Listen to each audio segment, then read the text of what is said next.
Okay, welcome back to members of 121 Community Church in Grapevine, Texas, and our ongoing study in the book on Being a Christian by Hans Kuhn, published way back in 1976.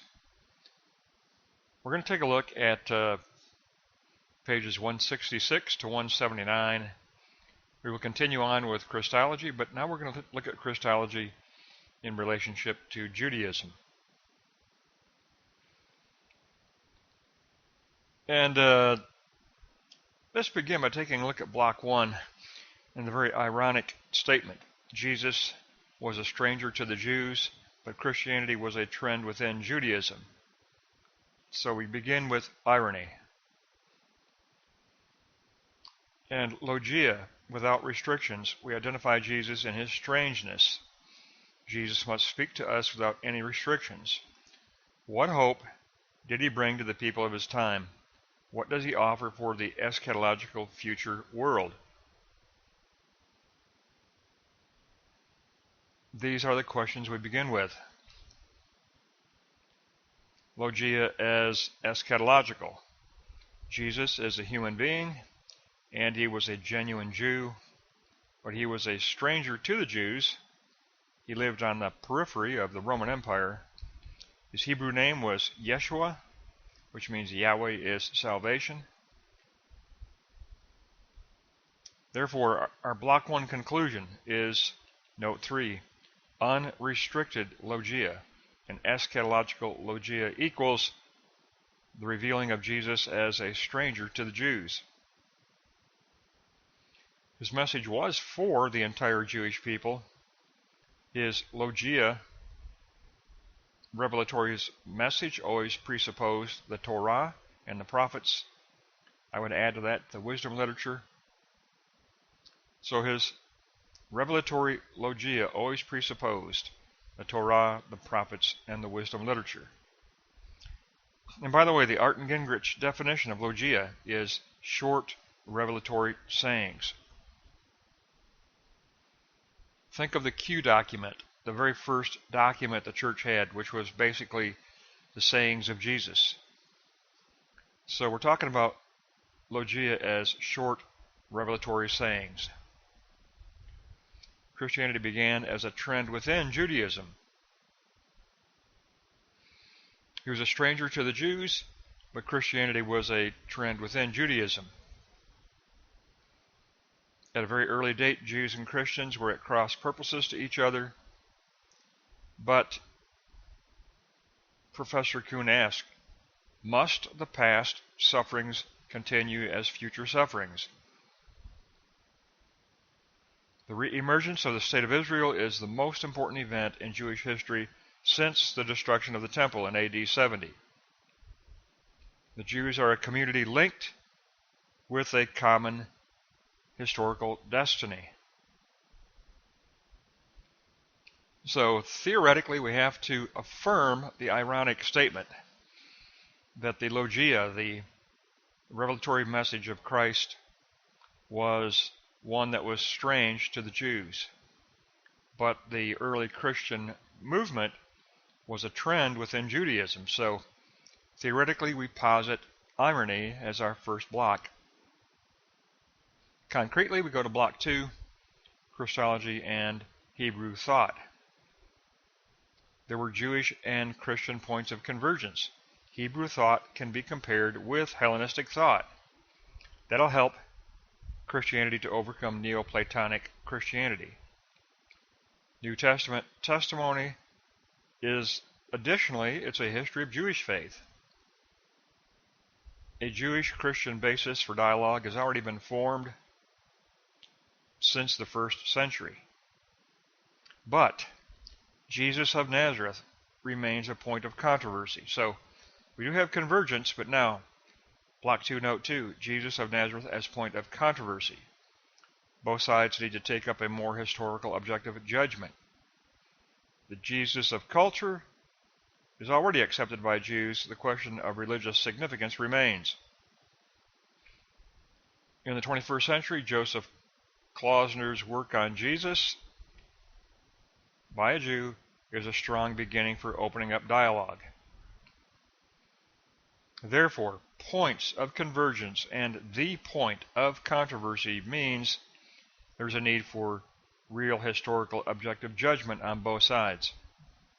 Martin Buber was the first to describe Jesus as elder brother of the Jews, who belongs to Israel's history of faith. Very strong statement there. The Jewish scholar David Flusser tells us that the concrete Jesus can teach us the religious significance of prayer, fasting, love, Sabbath, kingdom, and judgment.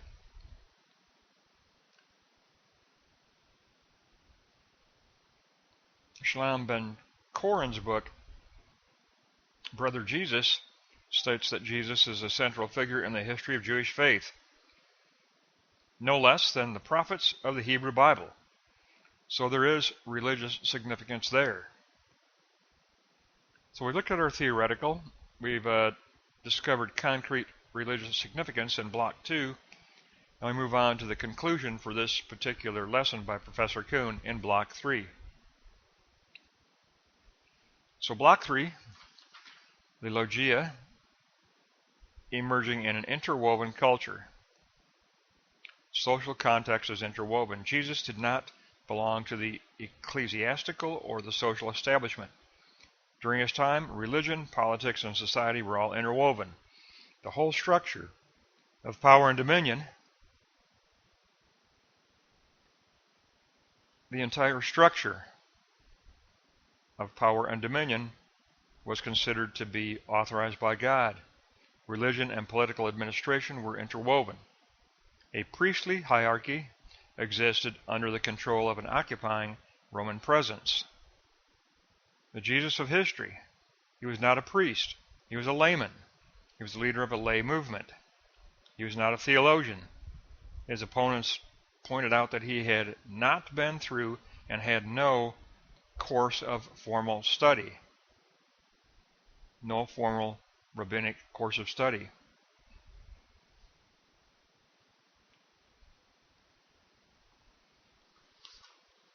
Therefore, we come to our conclusion, Block 3, Note 3. Interwoven religion and politics and the Jesus of history as lay person means that Jesus and our Christology represents a leadership of a lay movement. His Logia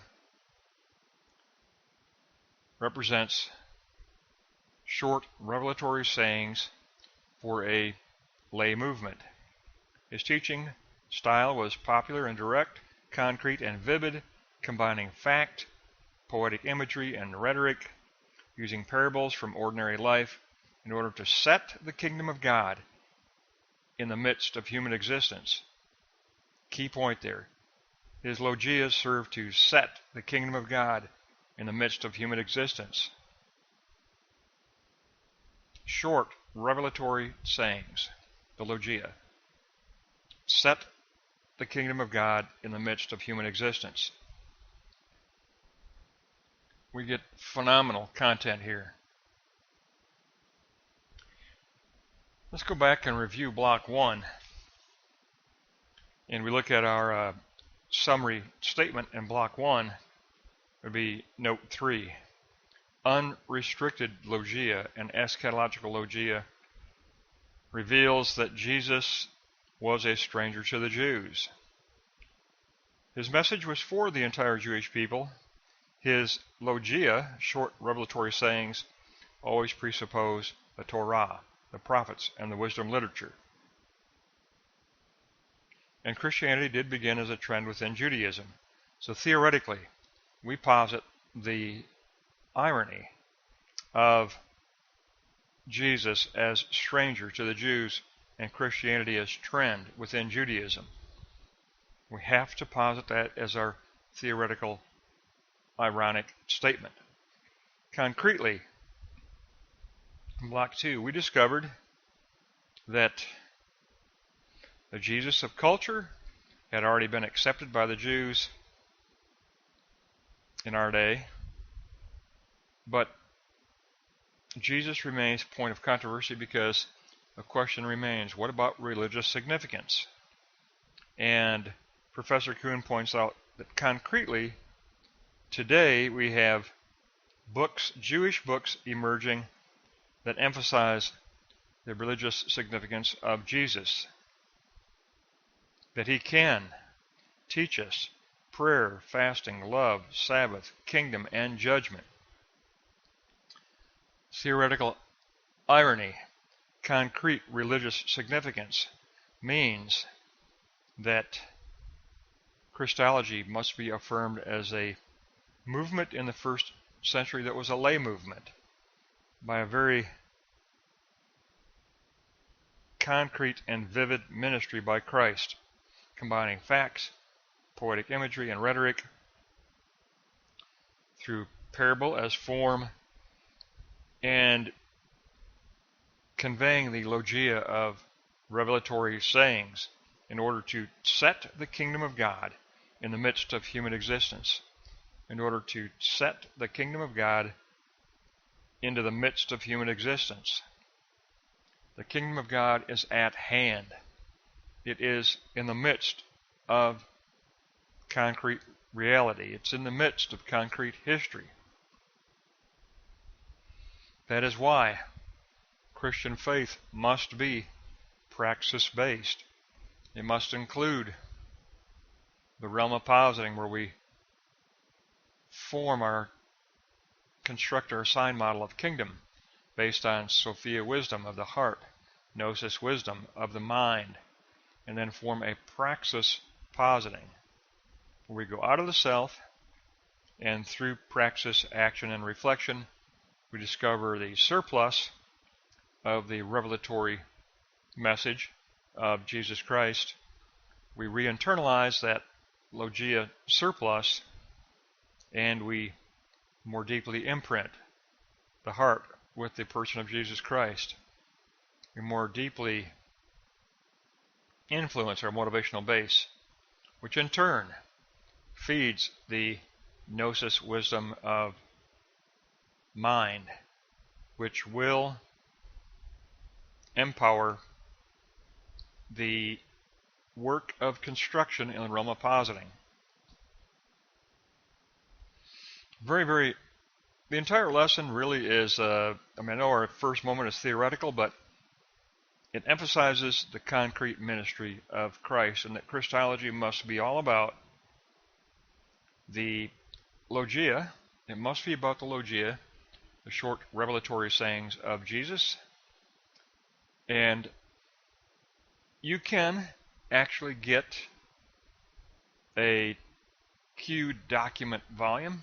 It's available today. You can get it. It's on Amazon. I ordered a few of them for our life group. But it's the first document. It's technically the first gospel. It is the logia, the short revelatory sayings of Jesus. It's the Q document. And it's mostly present in the Gospel of Luke, but it has been compiled by evaluating all three of the synoptic Gospels, and you can find the Q document readily available. And I'd recommend getting a copy, because it is the logia. It is the short revelatory sayings of Jesus from the first century. The logia. The short revelatory sayings of Jesus that had as their eschatological mission to set the kingdom of God into the midst of human existence through word, through concrete word, through revelatory logia.